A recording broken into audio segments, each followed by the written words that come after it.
Assalamualaikum warahmatullahi wabarakatuh. Hari ini kita akan belajar pendidikan jasmani dan pendidikan kesihatan tingkatan 5. Hari ini tema pelajaran ialah permainan kategori serangan dan tajuknya rugby sentuh. Pada pelajaran minggu yang lepas, kita telah membincangkan tajuk tarian Bhangra dan juga tarian Parapera. Jadi cikgu harap para pelajar semua boleh buatlah ulang kaji tentang tajuk-tajuk yang telah kita bincangkan lepas. Jadi tajuk hari ini rugby sentuh. Baik, objektif. Objektif yang pertama menyatakan latar belakang permainan rugby sentuh dan objektif yang kedua menyenaraikan strategi serangan dan bertahan bagi permainan rugby sentuh. Jadi nanti para pelajar sila salin tema, tajuk dan objektif ini dalam buku latihan PJK. Baik, ini adalah gambar permainan rugby, tapi ini bukan rugby sentuh. Ini adalah sukan rugby biasa. Rugby kita boleh katakan rugby rempuh lah.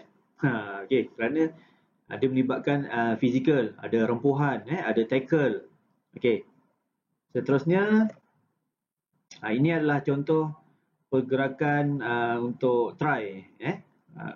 Pemain ini akan meletakkan bola ini di selepas garisan pihak lawan inilah. Yang ini adalah pihak lawan, dia perlu menahan. Tapi ini bukan rugby sentuh. Baik, seterusnya ini adalah contoh pergerakan tackle. Pemain di jersey warna putih ni sedang di tackle oleh pemain yang bernombor 3 ni. Kalau tengok mukanya tu sakit tapi sakit tu biasanya untuk kali pertama saja. Untuk yang kedua, ketiga dan seterusnya alah bisa tegal biasa. Dah tak rasa dah, malah seronok. Kita dah tahu bagaimana cara untuk kita menahan tackle daripada pihak lawan. Seterusnya ini adalah gambar atlet rugby wanita. Kalau wanita biasanya kita akan main rugby sentuh kerana kurang risiko dan tiada macam kurang lasak lah. Seperti kita tahu kalau wanita ni dia sensitif, dia ada organ-organ peranakan yang perlu kita jagalah untuk masa depan. Seterusnya ini adalah tarian haka.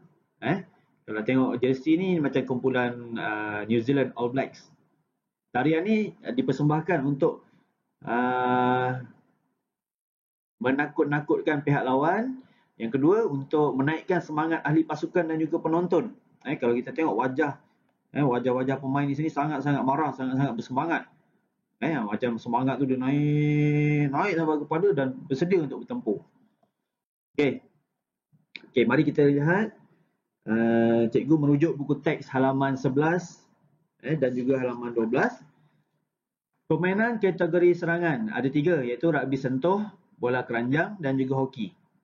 Permainan kategori serangan yang akan dibincangkan dalam unit ini melibatkan situasi permainan yang pantas dan berintensiti tinggi. Maksud intensiti tinggi ni maksudnya yang memerlukan keadaan dan keupayaan yang tinggi. Maksudnya yang bersungguh-sungguh. Yang berkepadatan tinggi. Maksudnya selepas kamu bersenam ni, kamu akan rasa jantung kamu dudap macam ribut. Sangat laju. Kerana ini berintensiti tinggi. Kalau macam sukan yang intensiti rendah, apa contohnya macam jogging, macam main catur, kamu taklah rasa degupan jantung tu kuat sangat. Pemain rugby sentuh, bola keranjang dan hoki perlu mempunyai kecergasan fizikal yang tinggi bagi mengaplikasikan strategi menyerang dan bertahan yang berkesan. Kebijaksanaan sesebuah pasukan mengaplikasikan strategi serangan dan bertahan dapat memastikan pasukan tersebut memperoleh kemenangan dalam sesuatu pertandingan. Inilah matlamat apabila kita bersukan. Di samping untuk kecergasan, kita juga nak mencapai kemenangan. Seterusnya, ni kamu boleh rujuk dalam buku teks halaman 12. Permainan rugby sentuh memerlukan pemain menguasai kemahiran larian, pengendalian bola, mengelakkan diri daripada disentuh pemain pasukan lawan serta menguasai kemahiran menyerang dan bertahan secara berpasukan. Daripada Okay, daripada sini sampai sini ayat ni, para pelajar nanti tolong salin nota ni di dalam buku latihan. Awak salin je daripada ayat yang pertama ni je. Ayat pertama ni sehinggalah ini berpasukan ni. Baik Setiap pasukan dalam permainan ini berpeluang untuk bergerak bersama-sama dengan bola dalam kawasan permainan sehingga salah seorang pemain dapat melakukan try dengan menyentuh bola di belakang garisan gol pihak lawan bagi mendapatkan mata. Baik, pasukan bertahan hendaklah mempunyai strategi bertahan yang mantap supaya dapat menghalang atau mematikan pergerakan pasukan lawan untuk mendapatkan mata. Okey. Seterusnya, pasukan bertahan perlu menyentuh pemain yang membawa bola dan pemain yang disentuh akan dikira mati.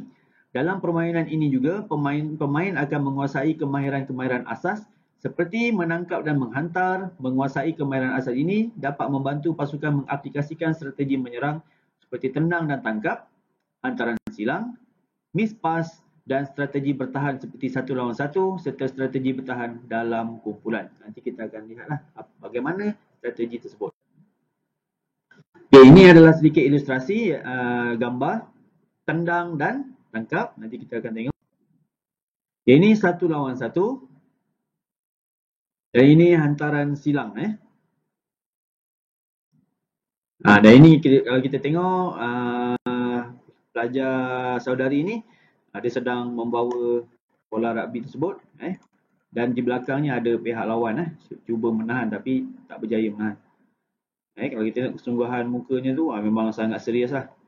Pegangan bola yang sangat kuat, ayunan tangan untuk seimbangkan badan dan badannya condong ke arah hadapan untuk kelajuan maksimum.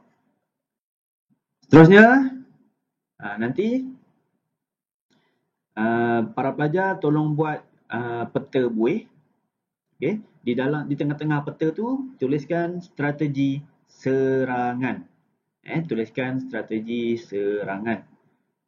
Nanti kita akan buat bulatan lah di tepi peta buih tu untuk masukkan apakah serangan-serangannya. Baik, ini penerangan saja, tak perlu salin. Strategi menyerang dilakukan berdasarkan kekuatan dan kelemahan pasukan lawan. Pasukan penyerang perlu mengatur strategi menyerang dari semua kawasan sama ada di bahagian tengah padang gelanggang atau sayap ataupun wing bagi mengelirukan pasukan yang bertahan. Jika pasukan penyerang mempunyai pemain yang mempunyai kepantasan berlari di tengah, strategi serangan dari tengah digunakan. Manakala strategi serangan sayap digunakan, jika pemain bertahan mempunyai kelemahan di bahagian tersebut. Antara kemahiran melakukan strategi menyerang dalam permainan rugby sentuh ialah tendang dan tangkap iaitu kick and catch, hantaran loop, hantaran silang, scissors dan miss pass serta mengacah dengan larian zigzag semasa membawa bola. Mempunyai seorang pemain penyerang yang pantas merupakan kelebihan dalam sesebuah pasukan. Okey, ini adalah strategi untuk kita menyerang. Kamu jumpa banyak perkataan strategi di sini. Maksudnya di sini permainan rugby sentuh ni yang utamanya adalah strategi. Dan juga stamina. Stamina sebab awak akan berlari di sekeliling padang. Okey. Yang ini yang saya kata tadi. Awak buat peta buih berganda, peta buih di tengahnya strategi menyerang. Ni buih yang pertama. Tendang dan tangkap. Gambar ni tak payahlah awak tulis. Okay, tendang dan tangkap. Okay, kalau kita lihat di sini, ini adalah pemain yang sama, yang berbaju kuning ni. Dia nak melepasi pemain yang berbaju biru ni.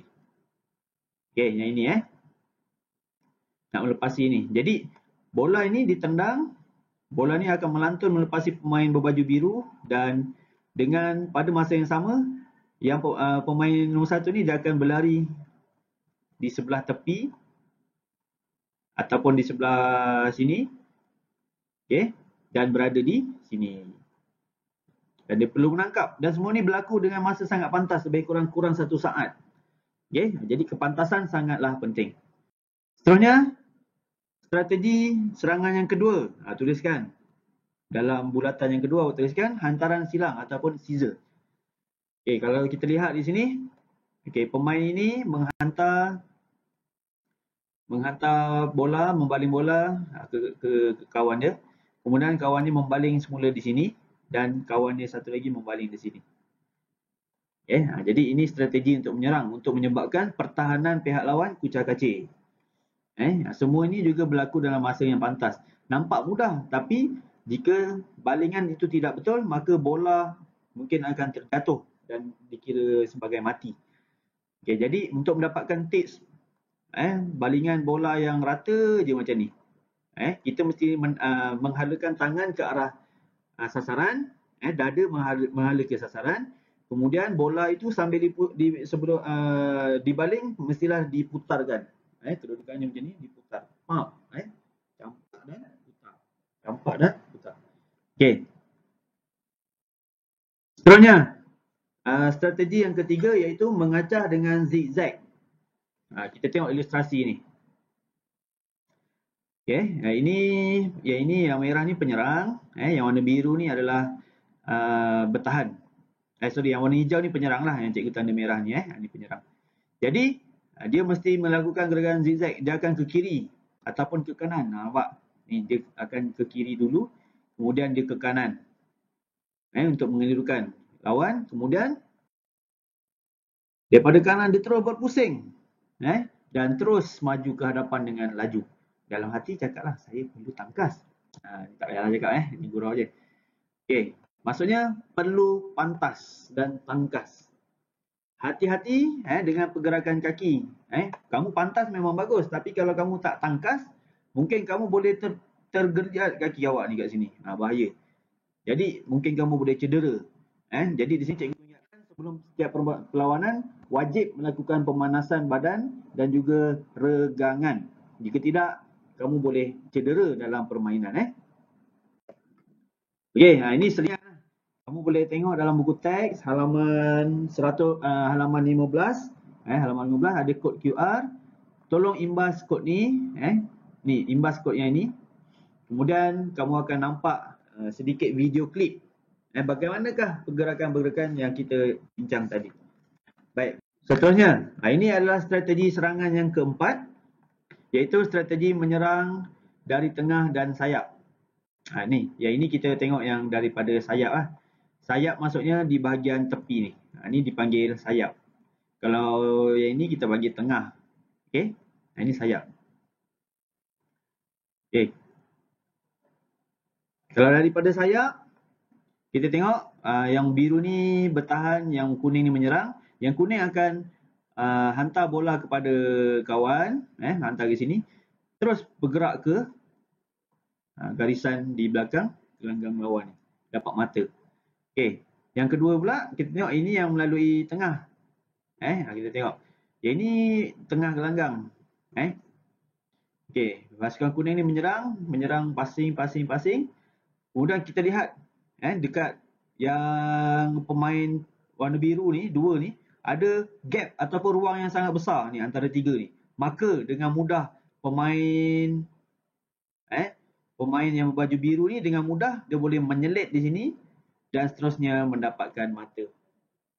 Okay. Ini sedikit lagi lah ilustrasi. Okay. Kalau kita tengok kat sini, yang biru ni sedang bertahan. Yang kuning ni menyerang. Tengok, dia buat pergerakan zigzag di sini. Kemudian di sini dia buat tindakan kick and catch. Tendang dan tangkap. Dan di sini mungkin dia buat yang elakkan tadi tu. Pergerakannya apa tadi? Pergerakan zigzag. Pergerakan zigzag. Kemudian dia terus letakkan bola di bahagian belakang garisan kawan.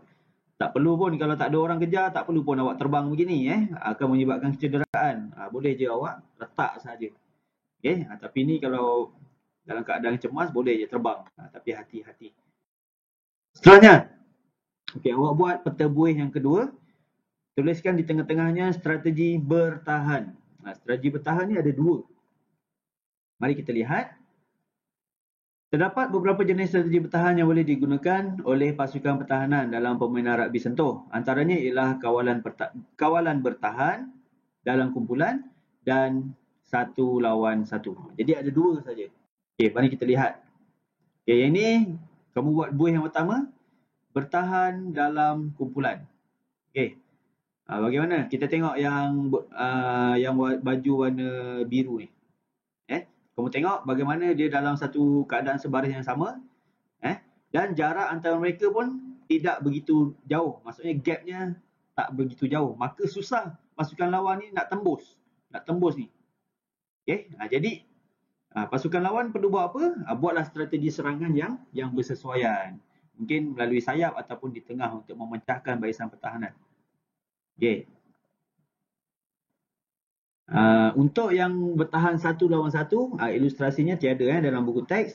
Tapi maksudnya dia berhadapan berhadapan dan dia bertahan saling berhadapan dan perlu bijaklah menggunakan teknik, mungkin teknik zigzag untuk melepasi pertahanan ataupun serangan tadi. Ini. Baik. Itu saja yang pada penerangan cikgu pada hari ini. Baik, tugasan para pelajar. Berdasarkan maklumat di bawah, hasilkan satu poster pertandingan rugby sekolah. Ini bukan sekolah, ini awak tukar kepada pertandingan rugby peringkat negeri. Ini maklumat dia. Maklumat mesti ada tajuk kejohanan rugby peringkat negeri. Tarikh 1 Mac 2021. Dan lain-lain maklumat yang bersesuaian kalau awak nak letak nama penganjur, nama tempat, pun boleh, tiada masalah. Nak letak logo, nak letak logo rugby Malaysia pun boleh, tak ada masalah. Poster boleh dilukis dalam buku. Saya bagi kebenaran, kamu boleh lukis dalam buku tulis. Kalau nak lukis tu buatlah cantik-cantik dengan kemas kan. Atau disunting menggunakan aplikasi dalam telefon pintar masing-masing. Yang penting kreatif. Kalau cara yang kedua ni, kamu edit gambar tu gunakan telefon bimbit. Dalam Google Store banyak aplikasi edit gambar. Saya yakin kamu semua kreatif, cuba hasilkan. Kalau tak pandai sekalipun, kalau kita guna WhatsApp pun kita boleh masukkan kata-kata ataupun ayat dalam gambar tu. Cari gambar-gambar rugby, poster rugby, kemudian cuba ubah suai dan edit. Secara peribadinya saya lebih suka kalau kamu guna cara yang kedua tu. Kemudian hantar kepada WhatsApp ataupun hantar guna WhatsApp lah kepada cikgu. Hantar tugasan sebelum jam 12 tengah hari esok. Cikgu harap semuanya jelas. Jadi itu saja. Ini sama-sama kita sedekahkan bacaan Al-Fatihah kepada almarhum Ustaz Abdul Haziq bin Karim. Beliau adalah pengasas antara pengasas Ababil Rugby, iaitu kelab bola rugby di Madrasah Arabiah Keluang. Jadi besar jasa beliau sehinggalah nama Ababil Rugby ni dikenali, disegani, malah digeruni oleh pasukan-pasukan di daerah dan juga negeri, malah di juga peringkat antarabangsa. Semoga Allah mencucuri rahmat ke atas rohnya. Al-Fatihah. Auzubillahi minasyaitonirrajim. Bismillahirrahmanirrahim. Maliki yaumiddin. Ihdinas siratal mustaqim, siratal ladzina an'amta 'alaihim. Jadi murid-murid, para pelajar jangan lupa jasa arwah Ustaz Aziz ni sehinggakan kamu pandai bermain rugby. Ustaz Aziz banyak menyumbanglah. Jadi itu saja daripada cikgu. Terima kasih. Akhir kata, betulkan niat. Apabila kita niat yang baik-baik, insya-Allah Allah akan beri juga hasil yang baik-baik. Jadi itu saja. Jumpa lagi. Assalamualaikum.